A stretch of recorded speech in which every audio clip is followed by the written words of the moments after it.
Hello दोस्तों, आप सुन रहे हैं हॉरर स्टोरी फियर फैक्ट्स के साथ। आशा करता हूँ कि आप सब ठीक होंगे और आगे भी ठीक रहे। लेकिन कहते हैं ना, बुरे हादसे बताकर नहीं आते। ऐसा ही कुछ बुरा हादसा हुआ था इमरान के साथ। तो आइए सुनते हैं इमरान के पॉइंट ऑफ व्यू से। दोस्तों, मेरा नाम इमरान है। मैं एक दिन काम के लिए पश्चिम बंगाल गया था। वहाँ मेरा बुआ का लड़का जुनैद रहता है। जुनैद यहाँ काम करता था। वो दरअसल उन्होंने मुझे काम दिलवाने के लिए इधर बुलाया था।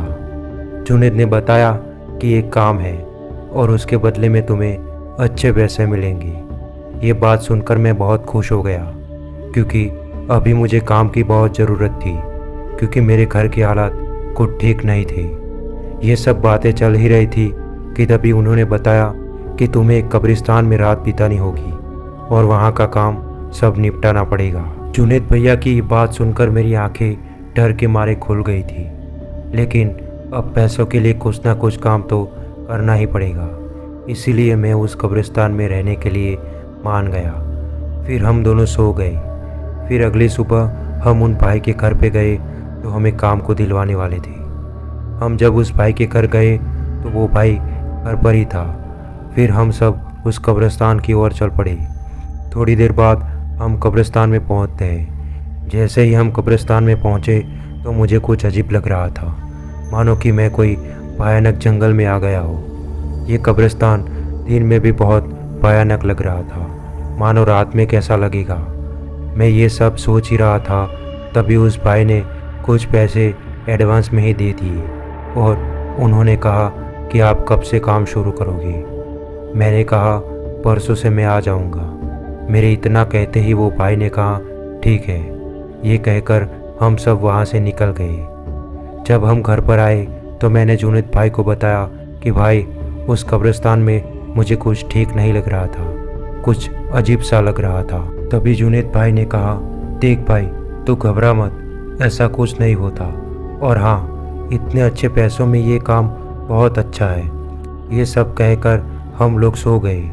फिर आखिर वो दिन आ ही गया जब मुझे काम पे जाना था। सबसे पहले मैं उस कब्रिस्तान के कोने में बने छोटे से कैबिन में गया और अपना सामान वहाँ रख दिया कि तभी कुछ लोग जनाजा लेकर आते हुए दिखे, तो मैं उनके लिए खड्डा खोदने लगा। फिर उन लोगों ने उन जनाजे को दफना दिया। ऐसे ही एक के बाद एक जनाजे आते रहे और मैंने खड्डा खोदकर पूरा दिन गुजारा। जब शाम के 8 बजे तो मैं मेरे कैबिन में खाना खाने के लिए आ गया। खाना खाने के बाद मैं कब्रिस्तान का गेट बंद करके कैबिन के अंदर सोने के लिए आ गया।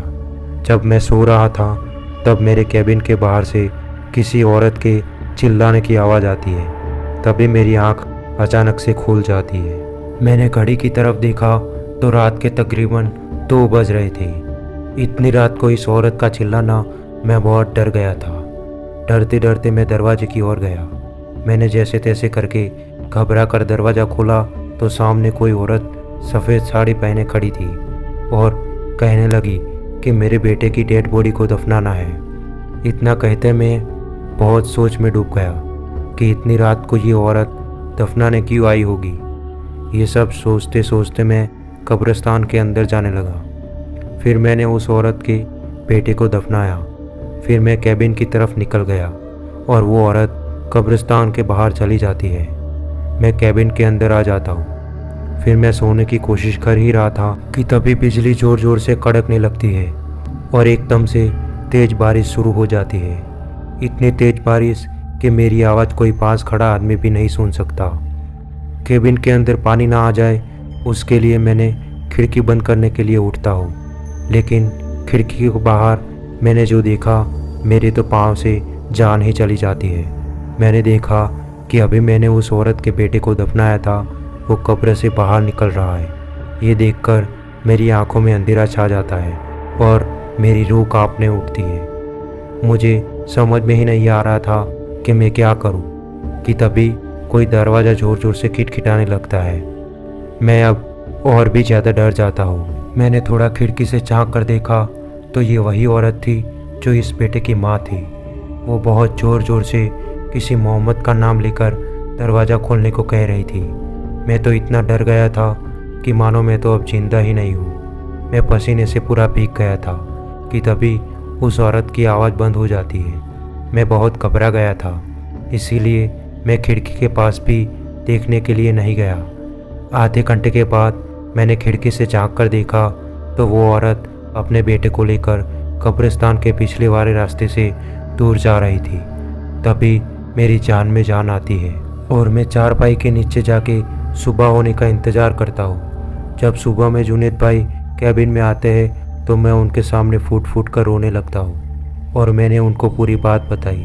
तभी वो भाई साहब वहाँ आते हैं और उन्होंने सब बातें सुनकर हमें बताया कि एक लड़के को कुछ लोग ने मार कर यहाँ रात में दफनाने आए थे।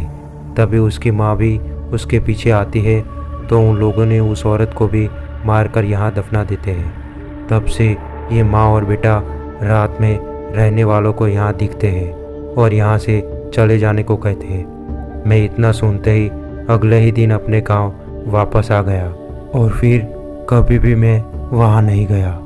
तो दोस्तों, आज की कहानी हम यहीं समाप्त करते हैं और अगर आपके साथ भी ऐसी कोई घटना हुई हो तो आप हमारी इंस्टा आईडी पे शेयर कर सकते हो। तब तक के लिए चैनल को सब्सक्राइब कर देना ताकि हमारे वीडियो आपको सतर्क करते रहे। धन्यवाद।